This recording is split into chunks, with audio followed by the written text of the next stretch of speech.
चीज मैं बोर्ड पे लिखूं, कभी-कभी मैं ऐसे भी लिखा करूं तो ऐसे लिख लिया करें, नोट कर लिया करें, वरना वॉइस रिकॉर्डिंग में तो रिकॉर्ड हो रही है ये चीजें, किसी भी दिन पब्लिश नहीं होगी। What I want to say, when you listen about any business, तो उसकी कैटेगरी पे जाया करें, उसकी कैटेगरी सबसे बेस्ट डिफाइंड कैटेगरी पे जाया करें। जब उसकी बेस्ट डिफाइंड कैटेगरी पे चले जाएंगे ना, तो आप ब्रॉड ऑडियंस को देख रहे होंगे। जैसे कि मिसाल के तौर पे आपने शॉप खोली कि मैं जो है वो lawn centre, LAW lawn centre. अब यहाँ पर एक नैरो माइंडनेस हो गई कि सिर्फ इनके पास लॉन मिलता है, लेकिन आपकी बिजनेस की जो कैटेगरी है, क्या वो क्लॉथ हुई क्लॉथ हुई, उससे भी ऊपर गारमेंट्स हुई, उससे ऊपर क्या हुई, चलो कुछ भी नहीं हुई। तो आप अगर आप अपना कीवर्ड टारगेट रखेंगी गारमेंट्स, तो आपके पास ब्रॉड ऑडियंस आएगी या लिमिटेड ऑडियंस आएगी? ब्रॉड आएगी। और क्लॉथ रखेंगी तो आएगी, वास्ट आएगी, लेकिन उतनी ब्रॉड नहीं होगी जितनी गारमेंट्स पे आएगी। Is that clear? तो आपको डिजिटल मार्केटर होने में सबसे पहले किसी भी बिजनेस की नेचर, जो कि मैंने कल पढ़ाई आपको कि B2C और B2B का कॉन्सेप्ट पता होना चाहिए। फिर उसके बाद ये पता होना चाहिए कि इस पर्टिकुलर बिजनेस की कैटेगरी क्या है और ब्रॉड कैटेगरी क्या है, ऑफिशियल एक्सेप्टेबल कैटेगरी। बहुत सारे कीवर्ड्स हैं जो गूगल नहीं अंडरस्टैंड करेगा, USA है वो, उनको जैसे मिसाल के तौर पर कोई बंदा इसकी दुकान खोलेगा, क्या कहते हैं इसको, क्या काटा है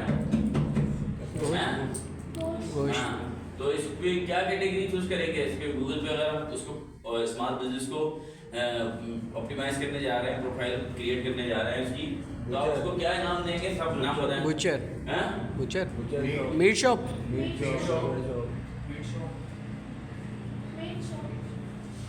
बुचर तो है ना जहाँ पे काटा जाएगा। बीफ शॉप कितने कह रहे हैं? बीफ शॉप कितने कह रहे हैं? अगर वो बीफ की है, मीट शॉप सिर्फ चिकन और बीफ सब आ जाएगा। Are you sure? फिश नहीं आएगी। फिश नहीं आएगी तो फिर मीट मर्चेंट हो जाएगा अगर इतनी सारी चीज़ें पीछे कर। क्या आएगा?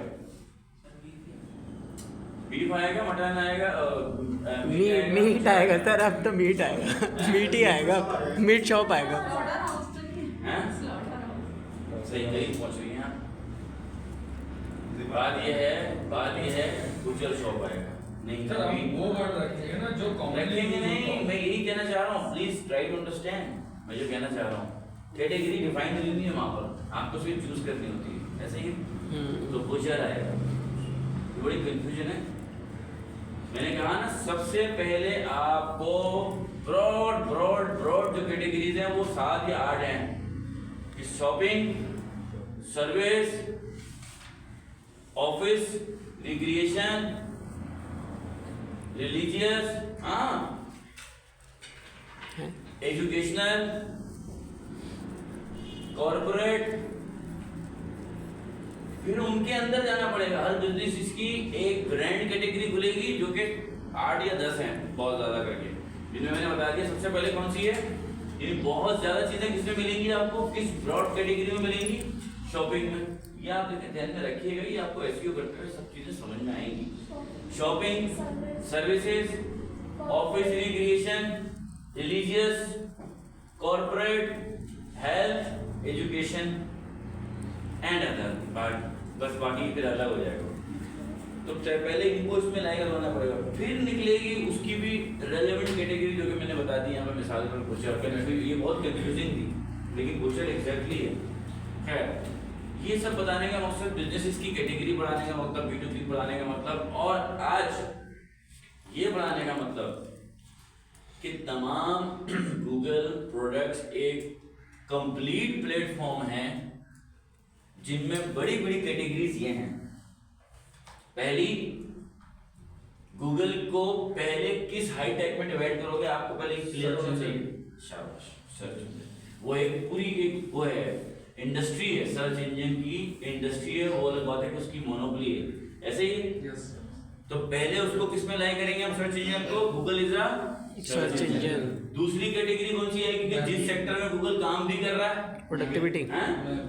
प्रोडक्टिविटी नहीं, प्रोडक्टिविटी मैप छोटा छोटा हो गया। ईमेल भी छोटा हो गया। ब्राउजर, कम्युनिकेशन, एंड्रॉइड एक बकायदा कैटेगरी हो गई, ठीक है। ऑनलाइन स्टोर एक इसकी कैटेगरी हो गई। एआई और ऑनलाइन एडवर्टाइजमेंट इसकी एक कैटेगरी हो गई, क्योंकि ये एडवर्टाइजमेंट पर्पस पे भी इस्तेमाल होता है।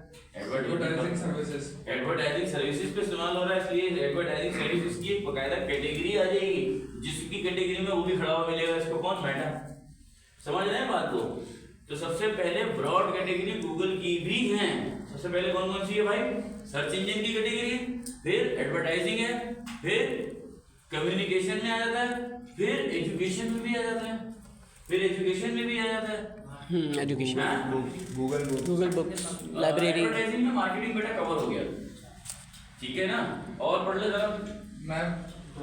मैं और ब्राउजर की कैटेगरी में आ जाता है, क्योंकि ब्राउजर एक पूरी फील्ड है। ब्राउजर सिर्फ क्रोम नहीं है दुनिया में, ब्राउजर जो है वो पूरी दुनिया में आपके एक तो वो भी है भाई क्लाउड सर्विसेज। नहीं, जरा ब्राउजर को डिस्कस करते हैं, थोड़ा सा ले लेते हैं ना, तो नाम ले लिया है। तो ब्राउजर जो हैं वो प्रोग्राम्स होते हैं जो इंटरनेट की मौजूदगी में रहते हुए वेब पेजेस को फैच करके सर्वर से लाके और यूजर के सामने शो कर देते हैं। ऐसे ही भाई ये एक आम डेफिनेशन है ब्राउजर की। ब्राउजर वेबसाइट के पेज को उठाता है सर्वर से और यूजर के सामने क्या कर देता है? शो कर देता है। तो ब्राउजर बहुत सारे होते हैं। सबसे बेसिक ब्राउजर जो किसी भी कंप्यूटर में मौजूद होता है, क्योंकि माइक्रोसॉफ्ट का होता है कंप्यूटर विंडोज, तो लिहाजा बाय डिफॉल्ट एक ब्राउजर मौजूद होता है जो सबने देखा है, नीले कलर का ई बना हुआ होता है, जिसपे उसको क्या बोलते हैं? Internet explorer. Built in.